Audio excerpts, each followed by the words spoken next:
Olá, este é o Arquivo Vivo. Hoje você vai saber detalhes de uma história incrível que, se não fosse verdade, nós diríamos que era uma história de livro, uma história de ficção, uma história de filme.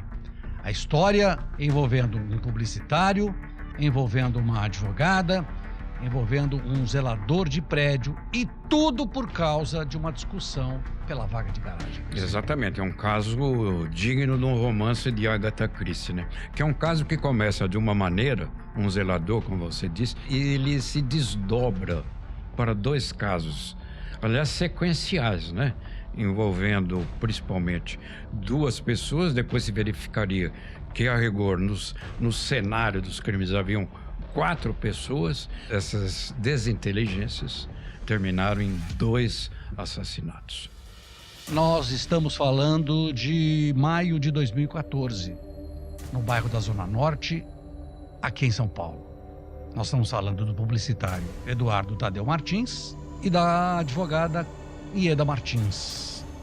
E do zelador, um zelador de 63 anos, chamado Gesi Lopes de Souza. Pois é, o caso aconteceu no bairro da Casa Verde, Zona Norte, como você disse, exatamente na rua Zanzibar. E o publicitário tinha uma desavença há tempos com o zelador nesse prédio da rua Zanzibar. Há sempre umas brigas, desavenças entre moradores de um condomínio, mas essa aí tinha um motivo fútil. Ou seja, o publicitário assinava um jornal, recebia o jornal na porta do apartamento, o que muita gente faz, e de vez em quando o jornal subia. O publicitário achou que seria o zelador que apanhasse o jornal, e discutiam sempre. E além disso, uma discussão boba, daquelas de sempre em condomínio, sobre disputa em vaga de garagem. Então um dia o zelador desceu do elevador no andar do publicitário, isso foi documentado por câmeras, discutiram, e a partir dessa discussão se sabia até aí esse momento.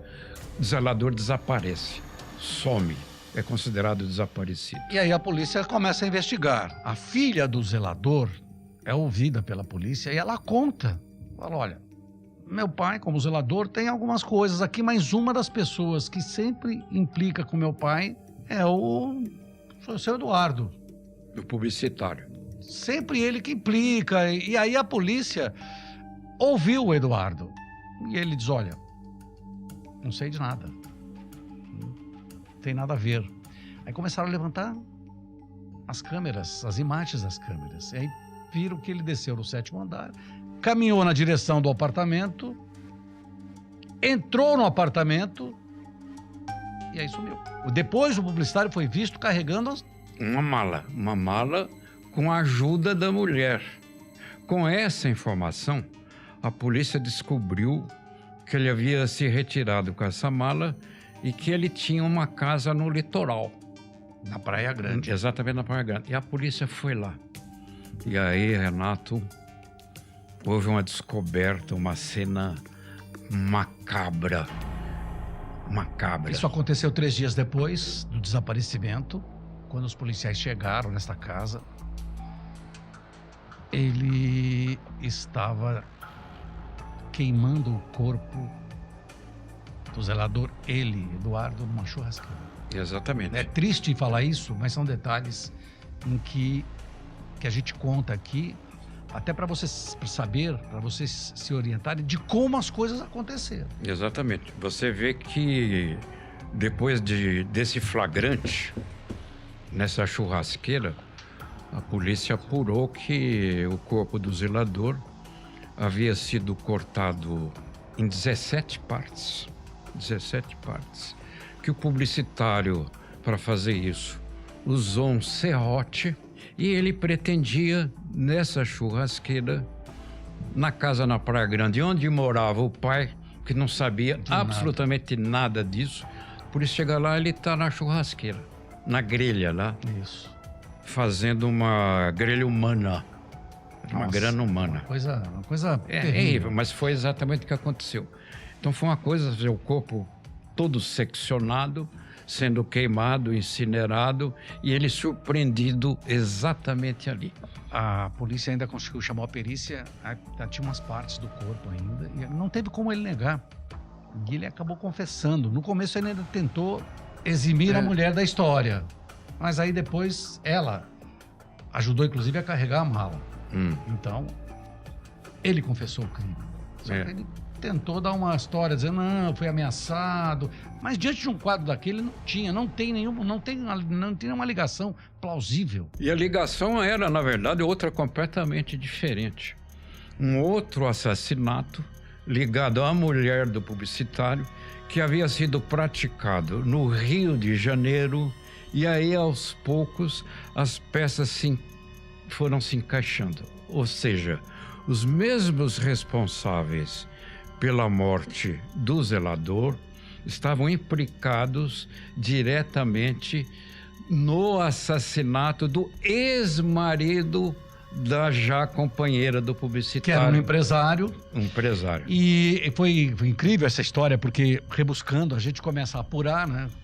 A gente apura, nós não somos policiais, mas nós apuramos como se fosse... Nós não temos a facilidade, o jornalista não tem a facilidade do policial, mas apura tanto quanto. Mas nós dois aprendemos muita coisa com os policiais de homicídios, que são os melhores investigadores que existem na polícia. Nessa história, conversando depois com a filha do zelador,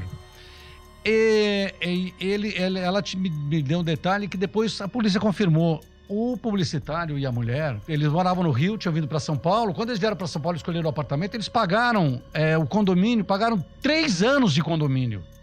Por quê? Porque ela tinha o dinheiro do empresário, que era o marido dela, ela tinha conseguido esse dinheiro. E os filhos do empresário até nunca se conformaram que o pai tinha sido vítima de um assalto, de um sequestro, seguido de morte. Porque Santa Cruz, no Rio. Exatamente, achavam que era um sequestro seguido de morte. Agora, tem um detalhe tão interessante nessa história. Quando a polícia uniu os dois casos, o caso do zelador, mais o caso do empresário, o ex-marido da Ieda, lá no Rio de Janeiro, fizeram uma pesquisa aqui, uma varredura no apartamento de São Paulo. E o que encontraram aqui no apartamento?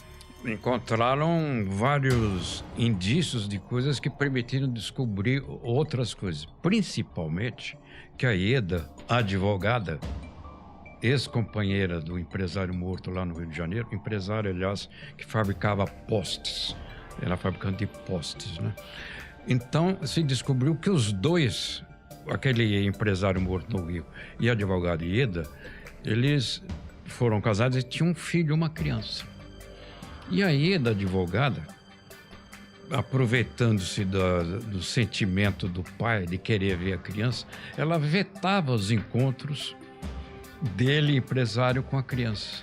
E para permitir, ela exigia dinheiro. Extorquia, não? Era uma extorsão contra o próprio marido. Então, esse fio da meada acabou revelando 2 mentes assassinas. O publicitário querendo eliminar o zelador. A Ieda, advogado, querendo eliminar o ex-marido.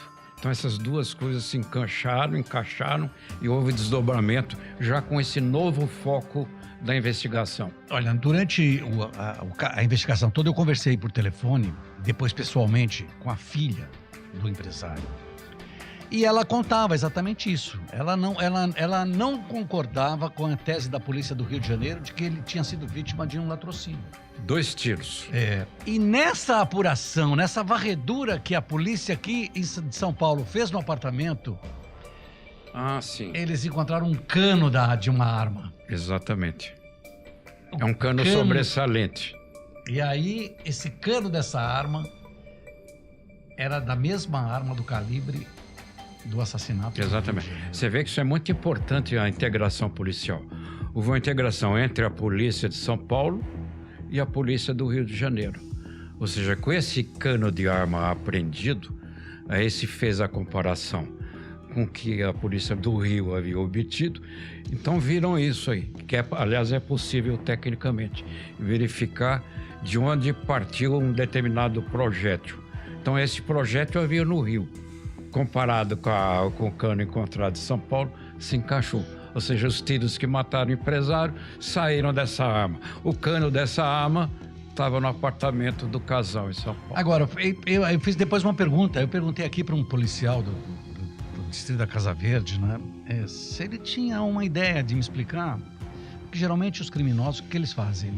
Eles destroem as provas. As armas. No caso, a arma joga fora. E o sujeito guardou o cano sobressalente. Aí ele falou, olha, vai da mente de cada um. A mente criminosa é aquilo, acho que ele olhava aquilo lá e lembrava de alguma coisa que ele fez que lhe dava prazer e satisfação. Aliás, isso aí é psiquicamente explicado, né? O prazer do assassino em praticar determinado tipo de crime e o prazer de não ter sido descoberto. Então ele tem aquela alegria íntima. Eu matei, ninguém conseguiu me descobrir, eu sou melhor do que todos. Aquele negócio de tratar todo mundo, inclusive a polícia, com absoluto desdém. E esse desdém foi fatal para ele. O publicitário Eduardo Tadeu Martins foi condenado pela justiça aqui em São Paulo a 32 anos. Sim. E a Ieda Martins a 23 anos. O caso do Rio de Janeiro, aí estava em aberto ainda. E ela... Era misterioso. Exatamente isso. E ela foi mandada para o Rio de Janeiro. Exatamente. Requisitada pela Polícia do Rio. E ele está cumprindo pena aqui no presídio de Tremembé. Que só tem estrelas. É impressionante isso, né? Do crime, claro. Com tudo isso, né? Com toda essa agressividade, com toda essa maldade, com todo esse lado que é um lado cruel, criminoso, mas tem gente que vai porque, como não é ligado a nenhuma facção, né, nenhuma quadrilha, nenhum grupo, é mandado para Tremembé. E você vê o detalhe, Lombardi, quer dizer, ele publicitário, ela advogada, os dois se considerando com mentes superiores, os dois com formação universitária. Então, os dois imaginando que pudessem praticar não o crime perfeito, mas crimes perfeitos. Então, investiram neles próprios uma super autovalorização, achando que jamais seriam descobertos.